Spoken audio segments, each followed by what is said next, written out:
Fallout, 23 years, 5 developers, and hundreds of characters, places, and mysteries. Today, user Angeles on Reddit brings us a glimpse into this universe, from the well-known to the more mysterious. There were a few other icebergs, but this one seemed to have a good balance of length, depth, and meminess.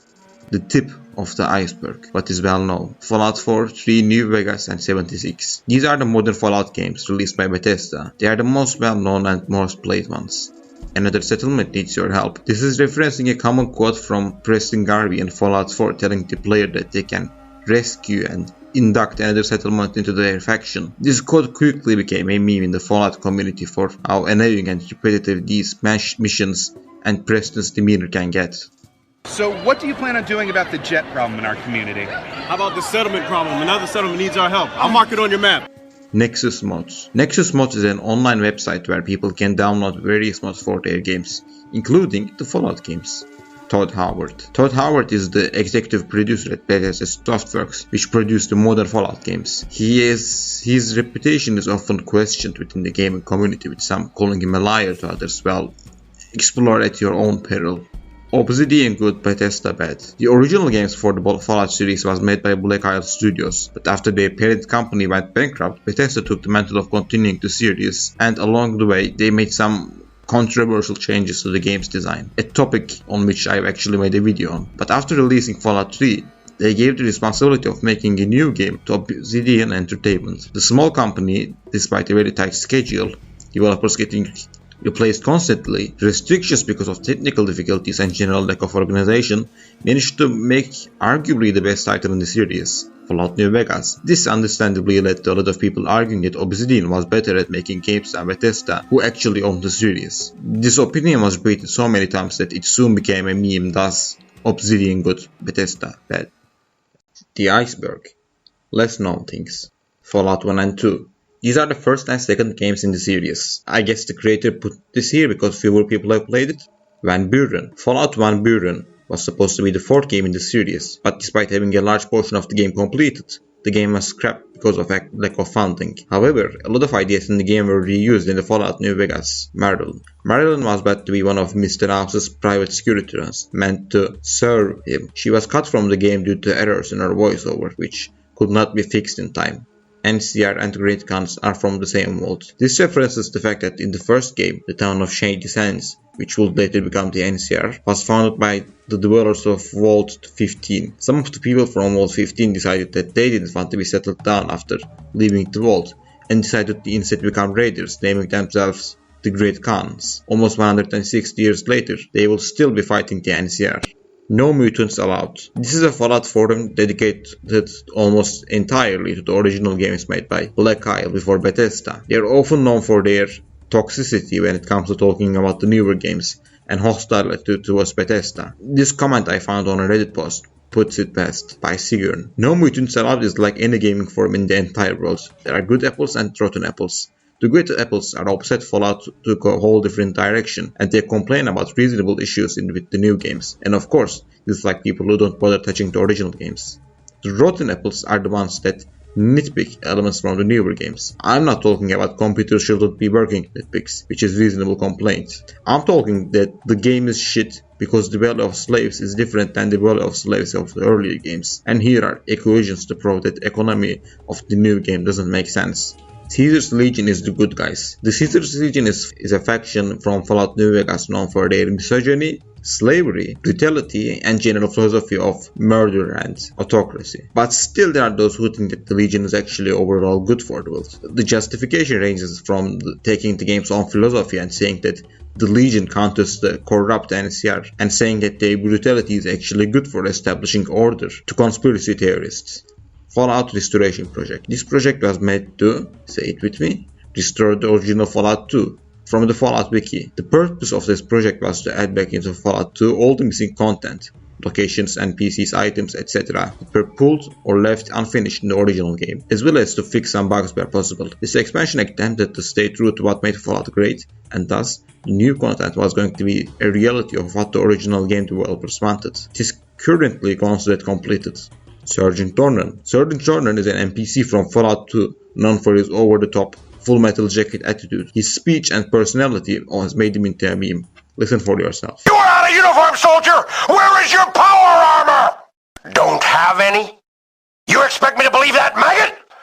The truth is, you lost an expensive piece of Army-issue equipment. That suit is going to come out of your pay, and you will remain in this man's army until you are 510 years old, which is the number of years it will take for you to pay for a Mark II powered combat armor.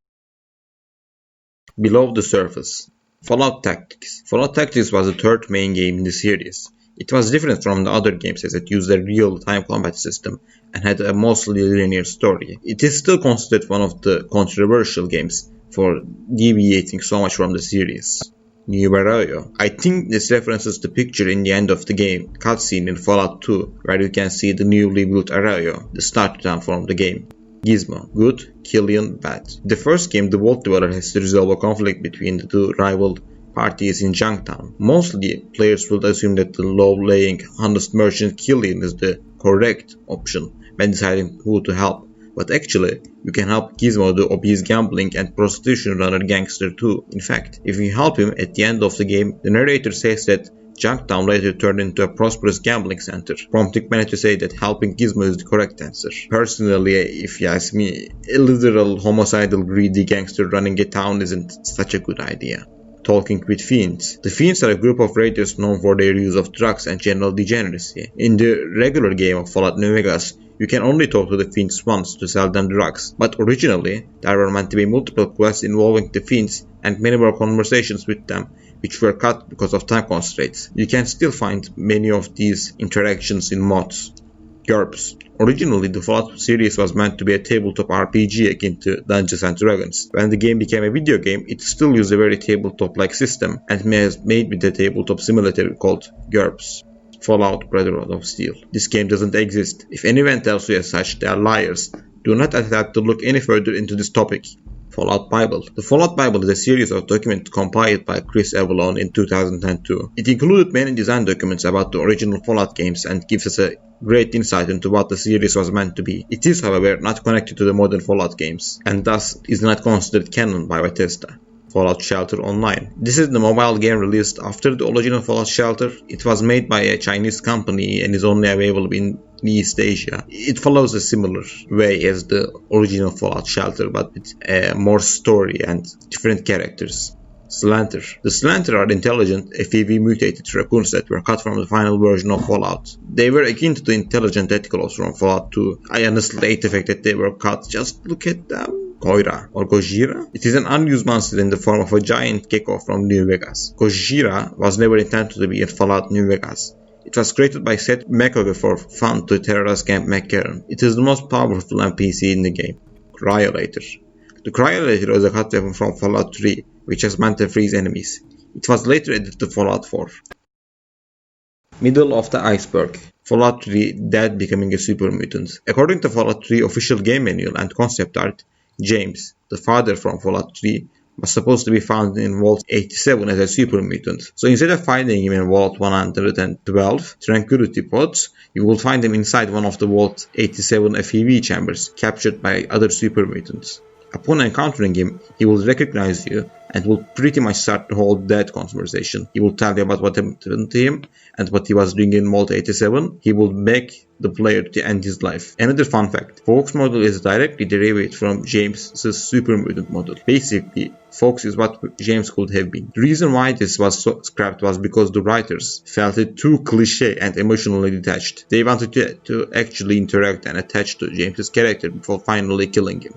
Fallout Extreme is a cancelled, squad-based, first and third person tactically shooter game for the Xbox and PlayStation 2 using the Unreal Engine and developed by Interplay's 14 Degrees East division. It was in development for several months in 2000 but never had a concrete development team and had not been developed past conception in the game. In the game, the player will be going to China in order to stop the new nukes from being launched at the United States.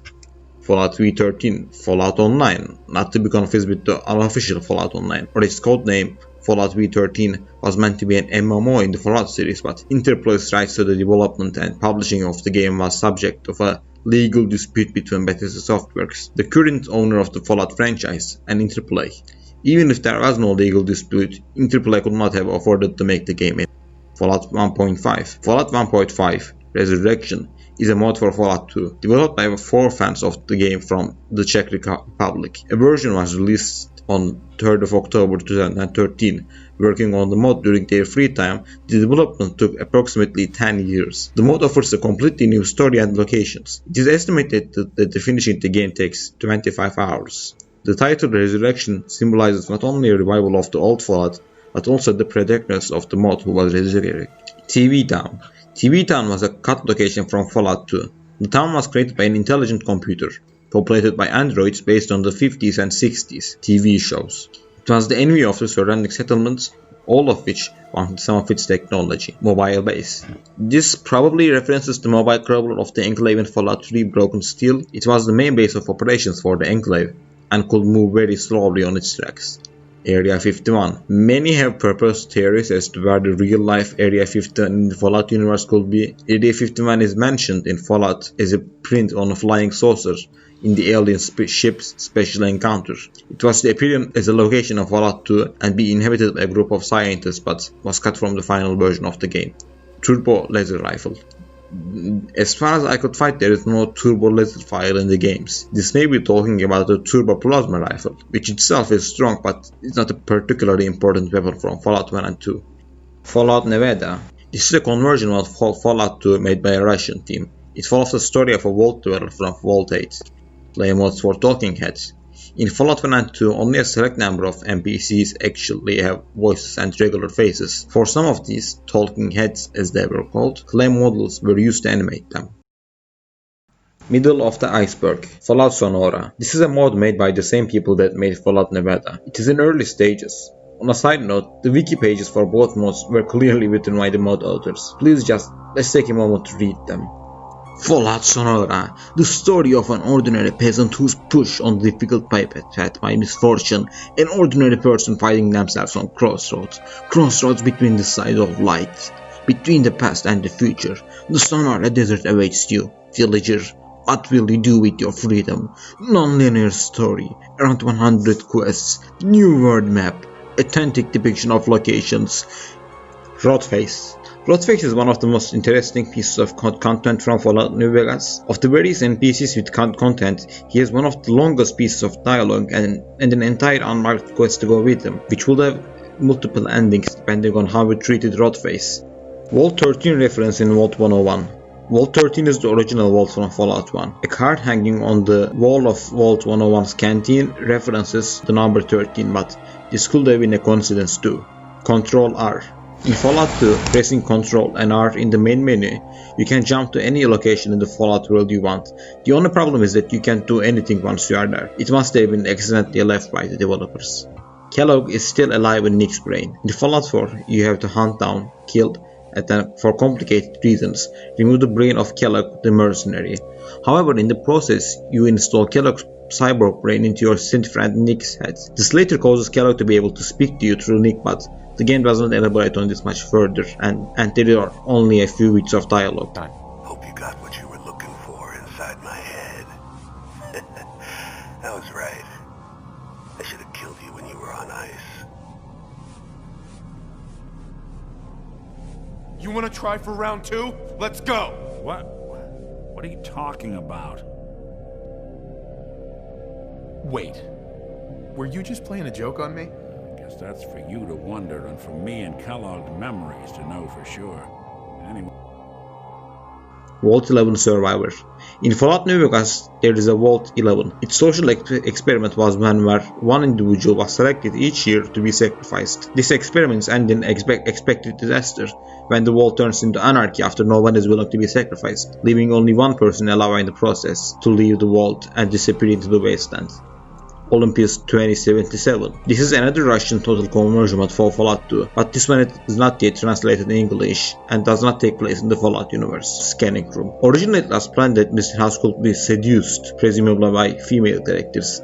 If successful, the player will be told to enter the secret area of his penthouse and enter into some kind of a scanner, akin to the girls Mr. House already has. Bottom of the iceberg. Fallout 1 demo. Fallout 1 originally had a demo which would take place in a town similar to Junktown called Scrap Heap, where Max Stone would resolve a conflict between two gangs. The demo has a lot of content cut from the main game. Born ghouls. Born ghouls are ghouls who were not mutated from humans but were instead created by procreation between ghouls. Born ghouls do not appear in any of the published Fallout games. They were to appear in Van Buren, the cancelled Fallout 3 by Black Isle Studios, but they do appear in the Fallout Restoration project. Fallout D20. Fallout D20 is an adaptation of Fallout to the tabletop using the D20 modern system. While the game materials present high production values, the legal standing of the game's use of copyrighted intellectual property is uncertain. It is not directly related to GURPS Fallout. On an unrelated note, many quests in Fallout 1 and 2 were actually designed after the campaign sessions of Fallout developers that they had on the tabletop version of the game. Chosen One died in a car crash. What happens to the protagonist of Fallout 2, the Chosen One, is unclear after the game ends, but many have suggested that she goes to Las Vegas, where Fallout New Vegas takes place. In the town of Novak, a crashed highwayman, the car that the Chosen One uses in Fallout 2, can be found along with energy cells that are used to run the car. The developers themselves have commented that the car was originally going to be in Fallout Van Buren, and indeed it was owned by the Chosen One. However, we don't know if it is still canon in Fallout New Vegas, and whether the Chosen One died in the car crash. 3 playable races in New Vegas. Originally, Obsidian intended for the player to be able to play one of 3 races: Super Mutant, Gold, and Human in Fallout New Vegas, but this was cut early on as it was difficult to accommodate so many situations that would be affected by the player's race, like doorways for example. Fallout Quirks. I don't know what this is, please tell me in the comments if you understand what this is referencing. I could not find anything online. The New Plague. In Fallout Van Buren, the main plot point was meant to be a plague spreading across the map. The New Plague, the Blue Flu or Limit 115, is a socially transmitted plague which arose in the 2050s with the United States, eventually demanding a national quarantine in 2053. The epidemic became a driving force behind the Pan Immunity Virion project that was to pave the way for the development of the Force Evolutionary Virus. Who the fuck is Mr. New Vegas? Mr. New Vegas is a character from Fallout New Vegas who only appears on the radio station which he hosts. He is known to be very charismatic. He is an AI personality which was created by Mr. House before the Great War to be the DJ of Radio New Vegas, a job he still performs over 200 years later. He is heard on Radio New Vegas but never seen in-game. The women of New Vegas ask me a lot if there's a Mrs. New Vegas. Well, of course there is. You're her. And you're still as perfect as the day we met. Ladies and gentlemen, this next song goes out from me to you. You know, I tried to measure my charisma on a Vitomatic vigor tester once. The machine burst into flames. Hello, ladies and gentlemen, Mr. New Vegas here. You're all so great, and we're gonna keep you listening all day. Whoop whoop whoop. The bottom of the iceberg. Norbert Noon is the Chosen One. This theory relates to the crashed highwayman theory from before. According to this theory, after crashing his car, the Chosen One got stung by a scorpion and had a brain injury. He went mad and became Norbert Noon, a character from Novak. This theory, I might add, relies completely on conjecture and is not considered canon by any developer. Deacon is the Lone Wanderer. Like the last theory, this one suggests that the character from Fallout 4, Deacon, is the main character, the Lone Wanderer from Fallout 3. This theory is based solely on the fact that Deacon lies a lot and knows a few secrets, and he happens to be alive in the same time frame as the Lone Wanderer from Fallout 3. This theory is even less likely to be true than the last one, as there is basically no evidence to support it. Jet is a pre-war drug. The drug Jet was originally believed to be made after the Great War by a boy genius using cow dung, but newer games have changed this, and now we know that Jet in some form existed before the Great War too. The Great War was started by aliens. In the Mothership Zeta DLC, we found out that the aliens knew about human nuclear codes, and that maybe they were the ones who fired the nukes. This is very unlikely, as there are other bits of information that contradict this, and it will destroy the series' entire message about humanity burning itself. Van Buren is still in development. This is just a joke.